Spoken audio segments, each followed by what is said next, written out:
When I talk about shame, because I'm personifying joy, I talk about shame as though it's a bully that shares a space with you. Mm.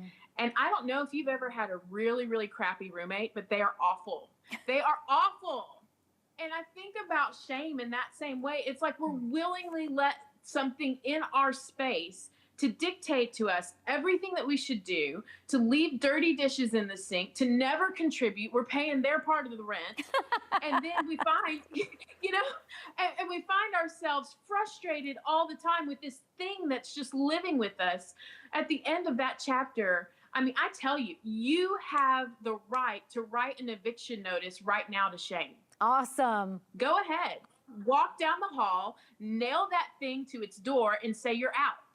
And for me, yeah, I do find that there are ways that I try to stir up in people this desire to live better lives than they're living right now. Because I feel like sometimes you just got to be shaken. Sometimes somebody's just got to shake you and say, come on, there's more. There's more. Don't settle. Don't settle for this. Yeah. And I think what you said, about being shaken, sometimes we're just, again, so cloaked in what we're going through and our circumstances and what we think and feel that we're not able to just respond to you don't have to live that way anymore. We need somebody to say, you don't have to live this way anymore.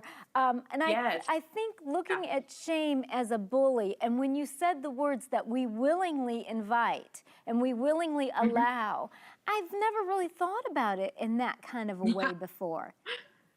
Yeah, well, and you know what, with somebody that's dealt with shame, and I don't think that I've dealt with it any differently or deeper than anybody else. I just think I maybe look at it differently sometimes. Yeah. Whenever I've dealt with that in my own personal life, there came a point where I had to say, I am not the sum of everything I've done bad. And I'm not going to live like that the rest of my life.